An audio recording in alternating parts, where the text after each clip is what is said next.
Selamat pagi Bapak Ibu yang terkasih dalam Tuhan Yesus Kristus.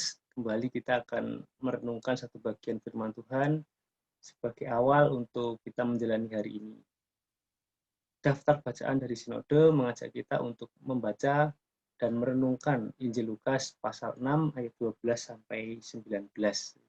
Bapak dan Ibu nanti bisa membaca dan kemudian merenungkan secara mendalam berdasarkan pengalaman dan sudut pandang yang ingin Bapak Ibu gunakan untuk mendalami teks. Baiklah, saya akan berbagi apa yang saya dapat dari teks ini. Injil Lukas pasal 6 ayat 12 sampai 19 bercerita tentang atau mengisahkan ketika Tuhan Yesus ingin memilih 12 murid atau rasul. Di sana Tuhan Yesus pergi ke sebuah bukit dan berdoa semalam-malaman. Berdoa semalam-malaman ini saya membayangkannya sepanjang malam dan itu wow, lama sekali. Nah, spiritualitas doanya Tuhan Yesus ini memang luar biasa.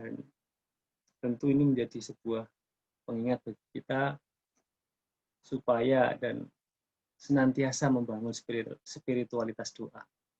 Ketika ingin mengambil keputusan, karena di sini diceritakan secara langsung bahwa ketika Tuhan Yesus berdoa semalam-malaman, siangnya Tuhan Yesus mengambil keputusan untuk memilih 12 rasul.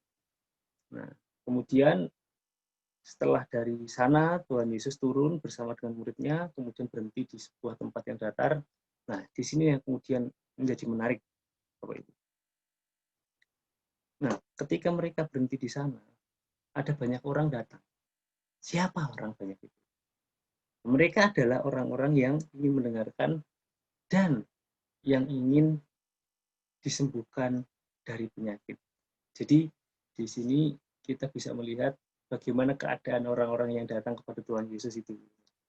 Jadi mereka ingin mendengarkan dan untuk disembuhkan. Berarti ada sesuatu yang perlu disembuhkan, ada sakit, ada kalau di sini ditambahkan juga mereka yang dirasuki oleh roh-roh jahat beroleh kesembuhan.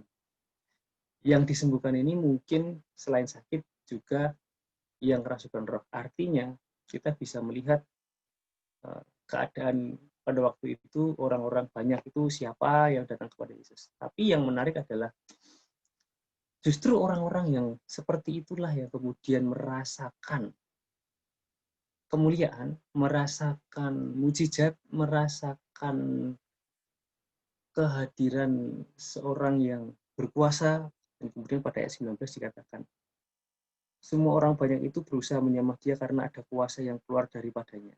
Nah, mereka merasakan ada sesuatu yang luar biasa gitu, dan merasakan sebuah karya yang besar. Nah, singkatnya bahwa orang-orang yang sakit yang ingin disembuhkan itu, orang banyak yang datang kepada Yesus itu, mereka lah yang merasakan kehadiran kerajaan Allah.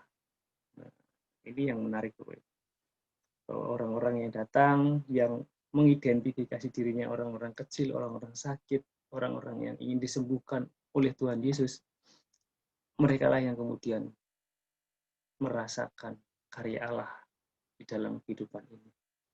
Nah, ini kita dapat refleksikan dalam kehidupan sehari-hari, Bapak Ibu. Kita datang kepada Tuhan Yesus, mendengarkan, dan kemudian ingin merasakan kesembuhan, ingin merasakan pemulihan, ingin merasakan kebaikan-kebaikan Tuhan di dalam hari-hari yang kita jalani, di dalam setiap persoalan kehidupan kita bisa menghadapinya dengan teguh, ya kita bisa merasakan ada kuasa yang keluar daripadanya. Seperti hari-hari ini tentu kita sangat memerlukan hal ini. Dan teks ini mengingatkan kita untuk apa? Untuk berdoa di awal tadi, seperti yang Yesus lakukan ketika ingin mengambil keputusan-keputusan yang penting. 12 rasul itu kan mengambil keputusan yang penting. Orang-orang biasa, orang-orang yang katakanlah tidak memiliki jabatan struktural, nggak memiliki sebuah, ya katakanlah status sosialnya tidak begitu menonjol, dan kemudian dipakai oleh Tuhan Yesus menempatkan mereka sebagai seorang rasul atau utusan Ini kan sesuatu yang luar biasa ya. Jadi dari orang biasa kemudian dipilih oleh Tuhan Yesus untuk menemani, untuk menjadi utusan dan melakukan karya-karya yang luar biasa. Dan kemudian yang berikutnya adalah bahwa justru orang-orang yang demikianlah kemudian akan merasakan karya dan kemuliaan Tuhan. Dan mungkin kita menjadi bagian dari orang yang banyak itu. Dan mungkin kita menjadi bagian orang-orang yang merasa diri kita yang perlu disembuhkan, yang perlu pertolongan, yang perlu pengajaran Tuhan untuk kita dapat menjalani hari-hari kita. Bapak Ibu, selamat merenungkan dan selamat merasakan setiap karya Tuhan dalam kehidupan kita dengan datang mendengarkan Tuhan, pengajaran yang Ia sampaikan dalam kehidupan kita melalui Alkitab yang dapat kita akses dengan mudah. Selamat pagi, Tuhan Yesus memberkati.